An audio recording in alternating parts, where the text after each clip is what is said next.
Hey, time for your lunch math industry, and we are going to take a look at the transformation of trigonomic functions.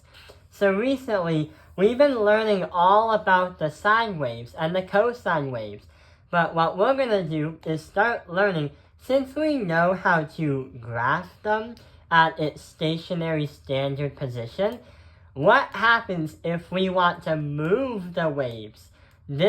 In this video, we're going to be learning the introductory version of how we can transform the trigonomic functions.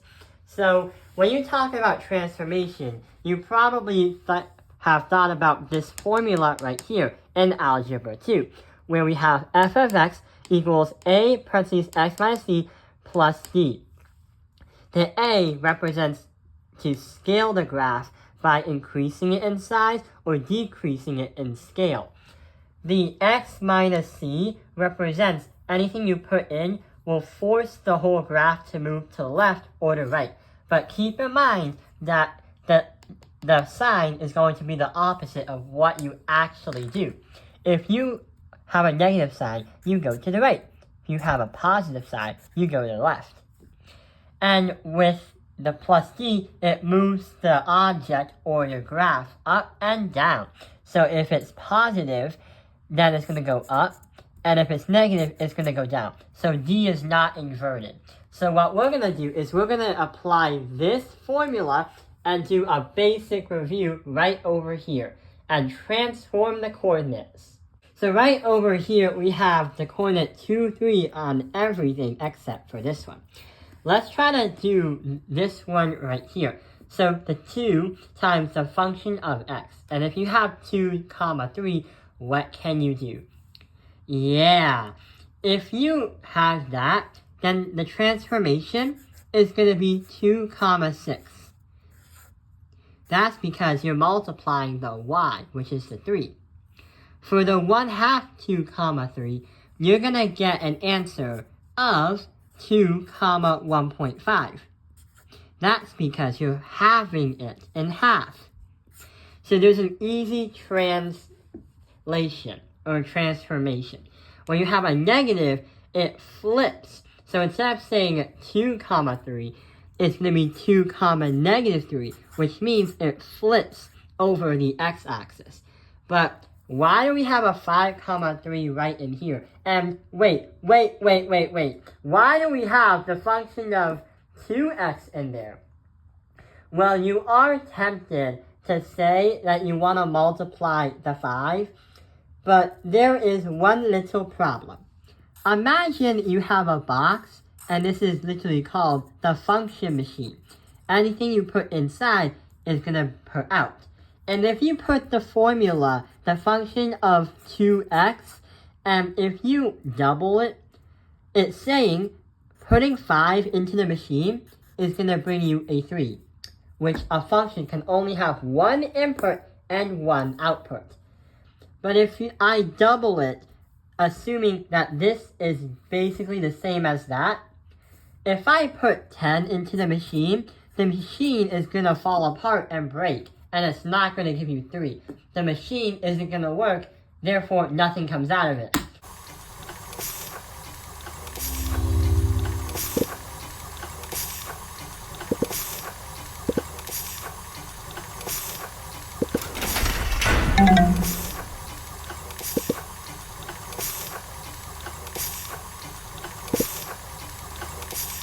You can't do that. So how am I supposed to turn this into a 5 so the machine works and accepts and brings it to a 3?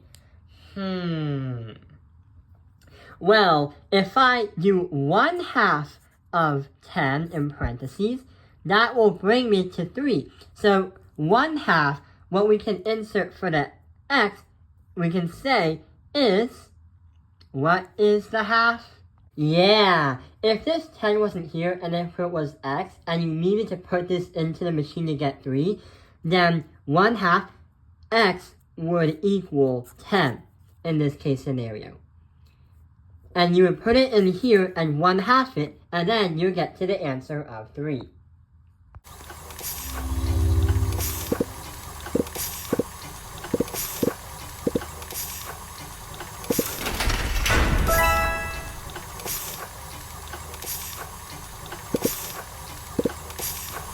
And what this thing does, f parentheses 2x, it's going to compress or stretch the graph.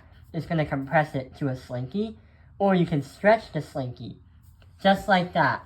So right over here, we've been using this idea and this as review for Algebra 2, or from Algebra 2.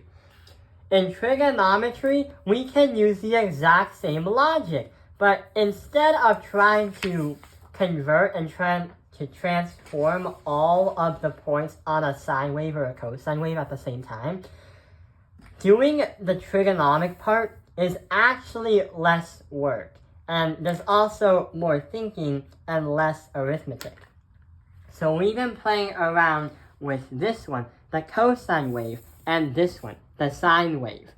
What we're going to do is we're not going to go through a long video trying to graph all the points of every sine wave and then try to transform it. No, that would take way too long. And number two, it would be very boring in this math video for a math video to be like 1 hour long. So what we're going to do is we're going to use all of these sine waves and the cosine waves, and what we're going to do is instead of trying to do the arithmetic, we're going to try to use the amplitude and the period as a way to describe what each wave does. Remember, from the last video, we've been using the amplitude to understand the measurement between the x-axis to the top of the point of each wave, and the period, how many waves does it take to get back to its normal position in terms of length. So it goes from here, back down, and here. That is one revolution back to where it started. So let's get started. But hang on, how are we going to solve this problem? So right over here are the formulas that you're going to see in trigonometry. The f represents the functions, which are the sine and the cosines. The b's are going to represent sort of like the fractions it has, because not only will you have fractions or something in front of the functions, but also in front of the actual equation. This kind of equation looks like it's a lot more advanced than the other one that we've looked at. It looks like this one right over here, but it's actually a more complex and an advanced version. So, going back to the worksheet over here, let's get started. As we go along, everything should understand and everything should be easy because there's literally no arithmetic and there's no calculating and there's no solving. We're just computing and analyzing. So for the first one, the function of g equals 2 times the sine. So when we take a look at the amplitude and the period, since we have a 2 in front of the sine, that means the amplitude is going to double itself. The standard amplitude for a wave is 1, and the period is going to be the length of 2 pi. That is the point where on the x-axis, the wave is going to stop when you complete 1 revolution around the unit circle. So since we have 2 sine, the amplitude is going to double, meaning it's going to have a value of 2. And it's going to have the same, which is 2 pi. So that is a good practice one.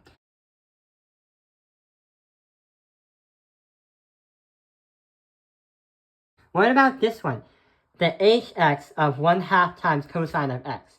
Well, we have 1/2 and a cosine. We know that the amplitude is going to be cut in half. So it's going to be 1/2. The amplitude is going to be 1/2. The period is going to stay the same.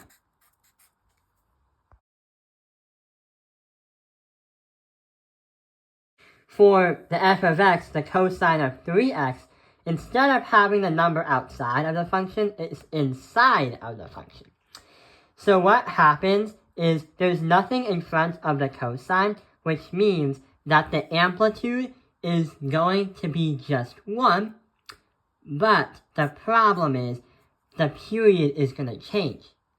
The period is going to be 2 pi divided by 3. So when you have something inside the parentheses, the period is definitely going to change.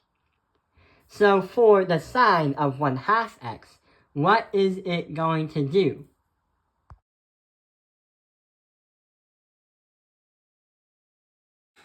Well, we have the sine and 1/2 of x. There's nothing in front, so the amplitude stays the same. But for the 1/2 to happen, since it's a fraction, then it's going to expand. The period is going to be an astonishing point of 4 pi of where the revolution stops.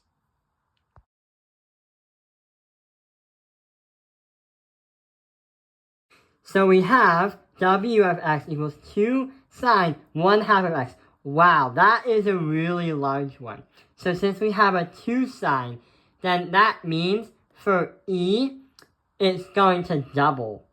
So we're going to have the amplitude double, but the period, actually having it as a fraction, is also going to double. So it's going to be 4 pi.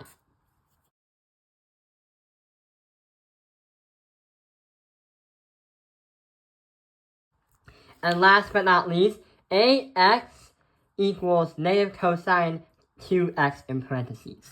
Although there is a -1 right in front of the cosine, the negative is actually going to reflect itself around the x-axis. But it's not actually around the x-axis, it's just in a different format or a different way of expressing itself.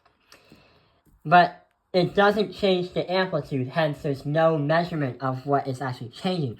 Reflecting it just changes the location of it, not the measurement of the wave. So it's going to be 1, but since we have a 2x, it's going to be compressed in half.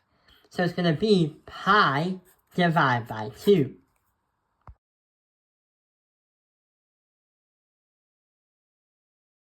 Actually, it's not pi divided by 2. We're not forcing it, we're not cutting it into fourths. So in reality, it's just pi.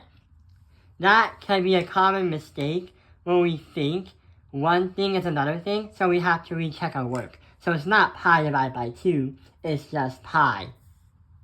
Because we're having the circle, or having the thing be cut in half. So instead of 2 pi, it's just pi. So yeah, we've now have understood the introductory understandings of how to transform the trigonomic functions. It's a lot easier than trying to actually calculate the points in Algebra 2, because what you're actually doing is you're just literally using the amplitude and the period of the wave and understanding what the wave is going to look like on the xy plane. And not only that, doing that is going to help you grasp more graphs with better understanding without having to do a lot of calculations and arithmetic. So it's a lot more accurate. I hope this video has helped you understand the transformation of trigonomic functions. Thank you for watching Taoping Airlines Math Industry. Like and subscribe.